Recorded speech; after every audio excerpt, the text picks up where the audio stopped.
When did the Clippers win? When Paul George, the second best player, Kawhi's support, played big. When he didn't, they lost. Same thing with AD.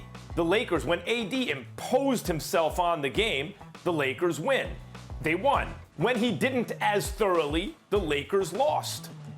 Who is the Freaks' number one support, right? Like, who's the second best player on the team? It's supposed to be Middleton. You saw highlights. Connaughton is an athlete. He can sky. He can finish, all that stuff. Bledsoe can put it on the floor and get his shot. Brook Lopez certainly isn't scared to shoot, even if he hasn't had a great shooting season. He's a stretch five. You can play five out with a guy like that. They have a lot of the pieces you need. I even mentioned maybe they go to DiVincenzo to get a little spark under pressure that they might need. But we're not talking about Middleton. And if Middleton doesn't get it going, they're in trouble. But the reason I'm optimistic is they just beat a Magic team that was feeling good about themselves, and Middleton had another bad game.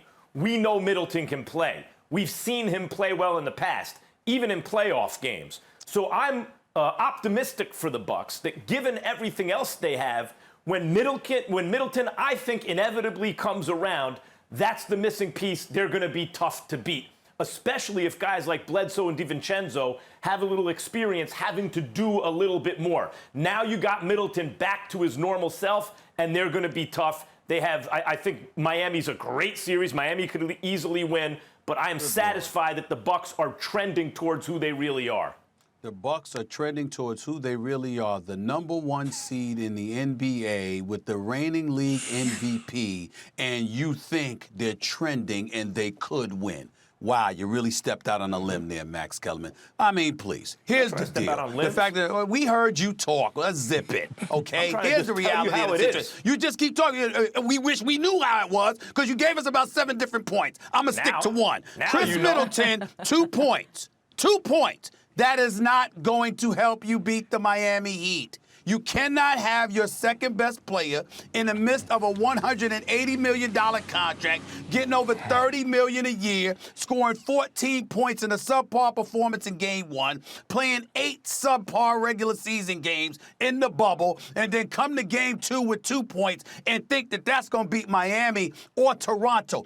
Do I think they could beat Miami? Of course I think they could beat them, but the bottom line is you're looking at the team, and there are certain things that are supposed to be happening. It's supposed to be money that is supposed to be transpiring. That's not what you're getting because as far as I'm concerned, Chris Middleton hasn't shown up. And if he doesn't show up, they ain't beating Miami. And don't even get me started with Toronto. So the way I look at it, my answer is I don't want to hear anything about trending. I don't want to hear anything about they're going this way or whatever. They're supposed to be there already. They're supposed to be there already. And the fact that we've got these questions about the Milwaukee Bucks, to me, leaves me saying, did I see anything from them yesterday that answered the question directly about them being able to beat the Heat? Not off of yesterday's game. If we're just sitting there and looking at the Milwaukee Bucks coming into the postseason and saying, could they beat the Heat? That's a different question. But the question is pertaining to what we saw yesterday.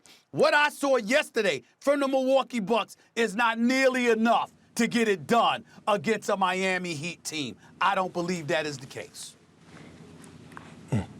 I mean, I've come on here plenty of times, several times, preaching, who is going to be that certified Robin for the Milwaukee Bucks? Who is going to be?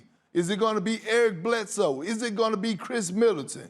Right now, it's neither one of them. Most of the time, Budenholzer is rolling with George Hill over Bledsoe. And then when you look at Chris Middleton, and there's no disrespect to Ennis and Fournier, because those guys could play. It's the reason that you're in the NBA.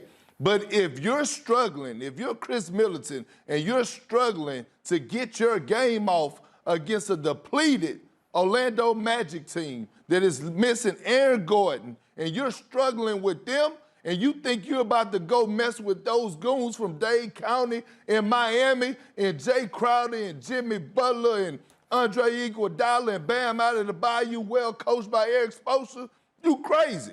And they don't want to see the Miami Heat second round. They better be lucky if they get past this round. Because, by the way, me watching the game yesterday, The Bucks wasn't making the Orlando Magic miss. They was hoping that they missed. I could count on several occasions that the Magic were getting wide open looks. They were just not hitting shots. They was not hitting shots. And listening to Big Vucic's interview post-game, they're confident. They think that they can win Game 3. So the answer is no. Can they beat the Miami Heat in the second round? Absolutely not. Not this the Miami Heat team that I'm watching playing against this feisty Pacer team. Milwaukee don't want that smoke at all.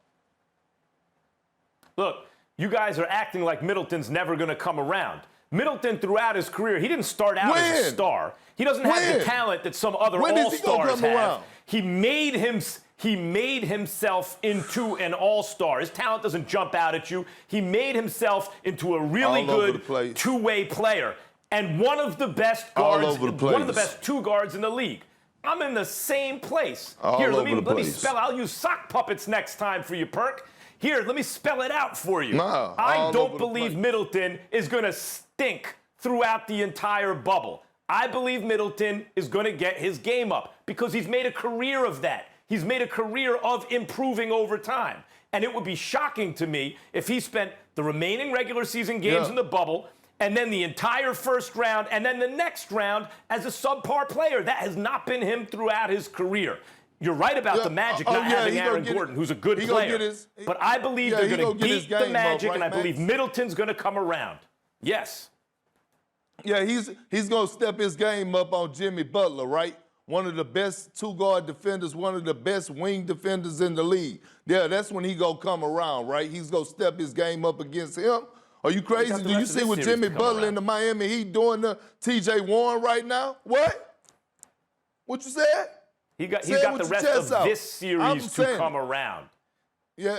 If you see an all-star player, he's only going to be a non-all-star for so long. Eventually, he's going to come back to form. Middleton's a good player. Thanks for watching ESPN on YouTube. For live streaming sports and premium content, subscribe to ESPN+.